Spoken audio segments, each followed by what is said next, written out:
What's up, guys? This is Last Chance speaking, and today we're looking at the beginning of my depression. I'm just kidding, guys. My depression has gone way back, but we are not going down my past. And if y'all are going to be concerned about that stupid little depression joke, don't worry. Worry, it was just a joke. Oh, but what I'm trying to say is, this is my very first Gundam model kit, the high-grade Gundam Barbatos from Gundam Iron-Blooded Orphans, and this is actually a really cool model kit. Now, let me be clear. This is not my first time experiencing with a model kit. Me and my stepbrother, we were building a model car before, and I think I have some experience with some model kits here and there. A little bit. I don't know. Do Legos count as model kits? Leave that down in the comments below if you think it is. You see, I never had a full experience with a proper model kit like this. So since now I live alone, actually that's not true.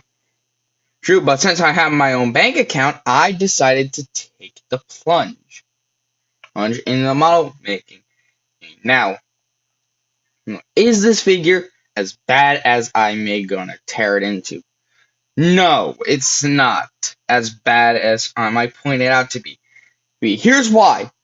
Now, when I first got the kit, I was very excited. First of all, I love the show Gundam Iron-Blooded Orphans, and so that explains why I would pick this model kit. It to be my first Gundam model kit on something like this, which is gonna be getting a video soon. Soon, I promise. Or maybe since I actually need them for the size comparison, I'll go get them. Oh, Granddaddy Gundam himself. Sub RX-78-2. Now, why did I not start with those model kits, which would have been the smarter idea, and start with this one? Like I said, I like the show, but, well, let's just get, and also I thought it'd be a quick and easy build, which I learned the hard way was not. You see, when I first started building model kits, I wanted them to be perfect. And you see the problem with this. This is two panel lined. It looks ridiculous. There's some markings here, which I'm going to call that battle damage, and some of the coloring is kind of garbage. That's because I used Sharpies for this. Now, some of them actually look nice, like these here and here, and on the face. Which you cannot tell what color his eyes are. They are green, and around the head crest thing. But besides that, this model kit was very well made. So the designing of the Barbatos, this is pretty cool.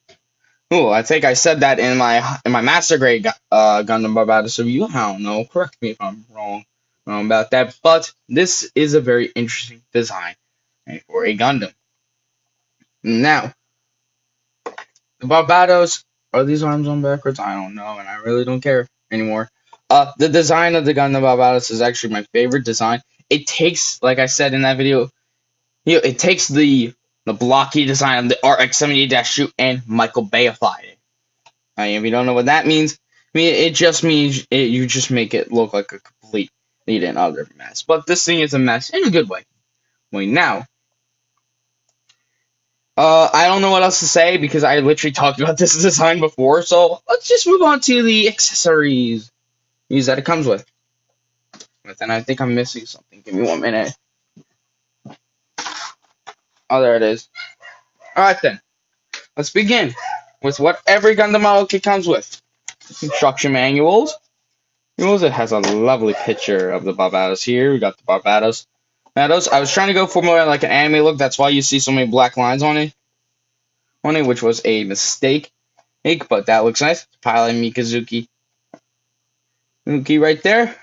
Here on the back, it shows you everything that it comes with. And your basic instruction manual. And tells you many things, and that is and I don't know where to get that. That's the pulse rifle thing, or rail rifle, whatever the heck it's called.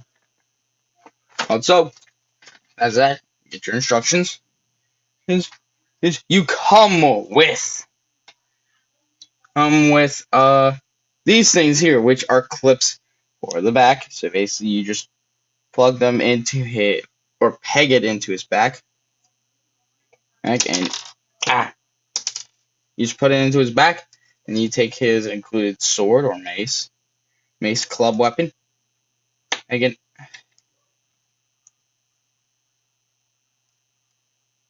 put it in there, and there you go. Doesn't want to work sometimes, which is kind of sad. And we'll put these back on, and you can see his jetpack is a mess again. And I'm sorry. Read that. It looks like this, and this does not want to stay on for some strange reason. He's in here. Alright then. There we go. No, and you do come with this piece, which if you want to, you can. Wrong arm to come off. Well, yes, I understand that the kit is falling apart, but that's due to its age. If you take this off, remove this, then you plug this into here. You're like so. Oh, and hey, get back on. This is the first design we see of the Gundam Barbatos in the show, and oh my god, the kit is legitimately falling apart. Oh, this was coming off, and this just popped off. Wow. Yeah, this kit's down for retirement or a replacement. I mean, who knows? But so yeah, this is an accessory as well. Well, but if you leave it on,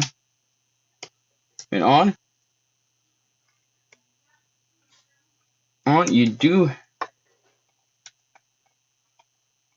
have the choice of additional shoulder pads that you can peg right into here, like so. Now he looks like the master grade. It's a great kit, which looks cool.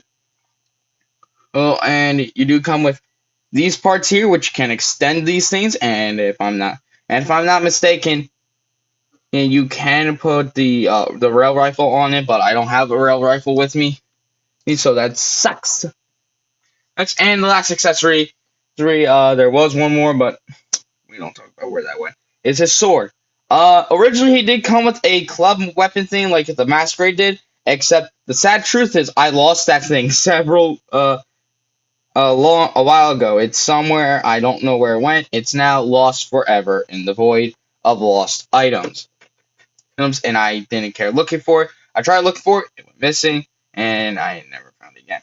Now, to incorporate the sword into his hand, basically do that. That looks nice. You can get a lot of good action poses into it. And let's get down to his posability. I can get the sword out of his hand. Alright, then. And so let's begin. And he has a ball joint at the head and the base of the neck, means he can look up that far and down this much. Rotation at the arm. Arms can shift up and down. A little bit of an outward movement. Shoulder pad moves out. Arm moves out. Arm moves out at this point. My bicep swivel. Bend at the elbow. Ball joint at the wrist. Wrist ball joint at the waist.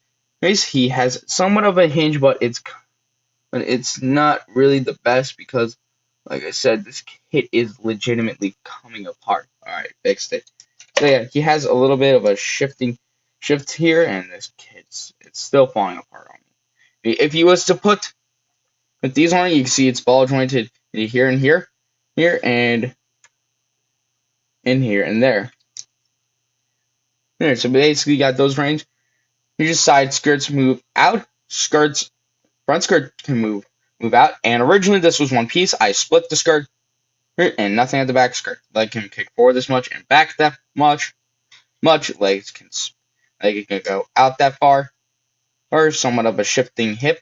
Thigh swivel, bend at the knee. Well, a double bend at the knee, and you notice this did not shift down like the Masquerade kit, which was a little bit more cooler. Ball joint at the ankle pivot up and down at the foot, ankle guard You can do that. And swivel here. Closability on him is not that bad. And it does make up, and yes, and he's typical size for a high grade. Great, if I can get him into a pose, if I can get him to stand up without looking like a complete another fool. Well, and let's get into size comparisons. Here he is next to the NECA 1954 Godzilla.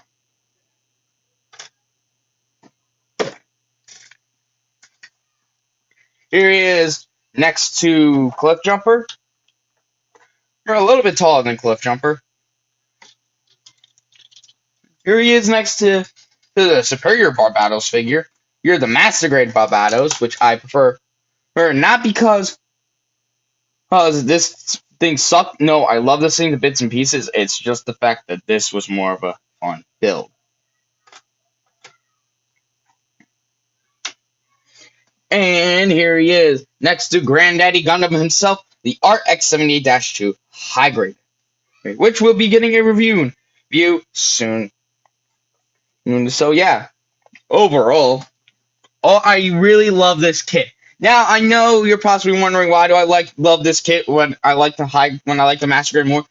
This is my very first Gunpla ever. It's like the same thing with I like Optimus Prime more than I do Cliff Jumper. Cliff Jumper is my favorite Transformer, don't get me wrong. It's just that Optimus Prime was the very first Transformer figure I owned. So I got a figure of Optimus Prime, and that was the very first Transformer figure I had. I still have it, so don't worry, I didn't sell it. I didn't go on the dark web to buy one and say I had it still. No. I got the original. I got the one that I still had, and which is nice. Right, so you always like the first thing. The NECA Godzilla was my first Godzilla figure, so that's why I like that thing more than the 2014 Godzilla figure that I have, which I will also be doing a review on soon. And this is just the same exact concept. It's the first thing I got, so basically that's what makes me like it a little bit more. But besides that, the model kit would be even better if I actually took the time to build a all-new one. That doesn't mean I don't like this one. This was the first design I made, and you can see that it was rough, late, a little bit better than what I did later on, or you'll see in other reviews. Here's where I get a little bit more better. And let's panel line. You need except around the face. That was the important part. This, on the other end, pick out a little bit areas. This, I panel lined the ever-living Lord out of it, which was a mistake. Don't ever do that with your Gun Plus. So yeah, I'm just hoping. So yeah, you could just take this as a note from me. Do what you can, and for the best. I don't know what I'm saying anymore. But besides that this is last chance thing. Oh wait, I forgot to say if I will recommend this thing. Yeah, I highly recommend this thing. Okay, now we're finally finished. And this is last chance saying, when life gets you down, drink Dr. Pepper. Keep calm, bounce on. See y'all next time, possibly with a Studio Series video. Bye-bye.